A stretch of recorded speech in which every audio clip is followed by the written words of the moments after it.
Zwei General Electric treiben die Me 262 hier an. Und zwar GE CG 610-9 mit zweimal 13,8 Kilonoten, zweimal 1,4 Tonnen Schub, ermöglichen diesem Flieger eine Maximalgeschwindigkeit von ca. 800 km/h. Die Me 262 war ja zu ihrem Erscheinen der schnellste Jäger des Zweiten Weltkrieges. Über 1400 Exemplare wurden noch gebaut. Der Erstflug war 1941, 1944 begann die Einführung in die Truppe. So, auch die Me 262 geht nochmal ins Holding, denn wir haben hier, wenn Sie nach Osten schauen, zwei Flugzeuge im Landeanflug. Also nochmal der Hinweis, liebe Gäste, wir haben hier Flugschau auf einem aktiven Verkehrsflugplatz, auf einem Verkehrsflughafen und versuchen natürlich beide Belange, sprich Start und Landung der zivilen Passagierflugzeuge und die Vorführung während der Flugschau der ILA unter einen Hut zu bekommen. An Bord Wolfgang Schönewan, Pilot, jetzt bei der EADS Heritage Flight, Diplom-Ingenieur und Testpilot, Absolvent der britischen Testpilotenschule, hat er Flugerfahrung auf sehr vielen verschiedenen Flugzeugen, neben der Me 262 auch auf solchen modernen Flugzeugen wie dem Eurofighter, der MiG-29, dem Tornado, der Hindustan Aeronautics HA-200. Well, ladies and gentlemen, what a fantastic thing to see. An aeroplane I never thought I would see fly, because up until about 5 years ago there weren't any flying. This is the fabulous Messerschmitt Me 262, and what you're looking at is the world's first operational jet fighter. This was the first jet fighter to see service with any air force anywhere in the world. 1991 im März war ich in München im Deutschen Museum. Dort steht ein Modell, ein originalgetreues Modell, Schnittmodell der Me 262. Und ich habe mir damals dieses Flugzeug sehr genau angeschaut und hätte nie gedacht, dass ich es noch einmal in der Luft erleben werde.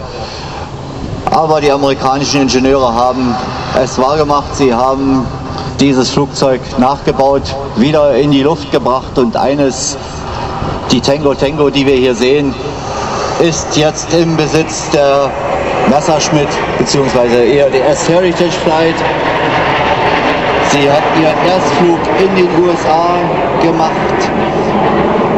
am 15. August 2005 und ihren zweiten Erstflug in Manching mit Horst Philipp am 25. April 2006 und ist seit 2006, also seit der vorvorletzten ILA, Gast natürlich auf der Internationalen Luftfahrt-Ausstellung hier in Berlin. ILA Berlin Air Show 2010 ist stolz, Ihnen wieder die Me 262 im Fluge zu zeigen. Now we've talked a lot about genius engineers. Genius engineers who work in aviation. We've talked about Sidney Cam and the Hunter. We talked about the people at Airbus with the A380, people at Grob, the people at Extra, people who are at the cutting edge of aviation technology. Well, Willy Messerschmitt, the chief designer of Messerschmitt, was definitely one of these. He is one of the great figures of aviation, because you look at this aeroplane. The original aircraft first flew on the 18th of July 1942 at Leipheim, and when that first flight took place, this aeroplane must have looked like science fiction. Must have looked like a rocket ship.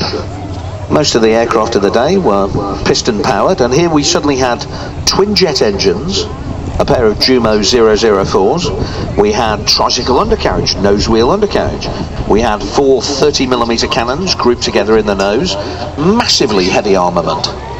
And suddenly, aviation took a quantum leap forward due to the design of one man. That's the sort of effect this aircraft had. And the thing I love most about it is if you look at the fuselage, it's a triangular cross-section. And when you take the fuselage on its own, it looks just like a shark. It's a very mean and very lean aeroplane, this. Aber Tim, der Name der Me ist nicht Shark, nicht Hai, sondern sie ist die Schwalbe. Und sie verwirklichte viele neue Sachen, die erstmalig im Flugzeugbau zum Tragen kamen. Das Erstmusterflug zum Beispiel noch nicht mit dem Bugfahrwerk, welches die Me 262 jetzt hat und welches für die aktuellen Kampfflugzeuge eigentlich Pflicht ist. Zu Anfang flog man auch die Me 262 noch mit einem Spornradfahrwerk. Einführung des Bugfahrwerkes zur Verbesserung der Landeeigenschaften extrem bei diesem Flugzeug sichtbar. Erstmalig ein gefeilter Tragflügel. Vorflügel wurden verwendet und natürlich die Strahltriebwerke im Original, die Jumo 004, die dort erstmalig zum Einsatz kamen und dadurch dieses Flugzeug zum ersten einsatzfähigen, in Serie produzierten Jagdflugzeug mit Strahlantrieb machten.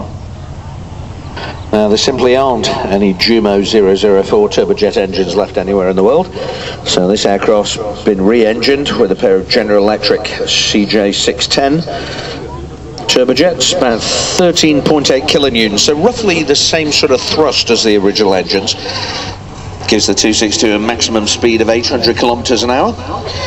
What happened was that a 262 in America was taken apart out of a museum, and all the parts were used to create templates to build 5 new aircraft, of which this was one.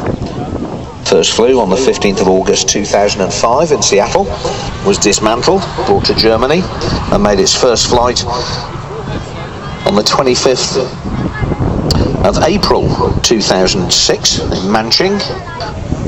So we're very lucky to see this aeroplane here, and I for one am delighted.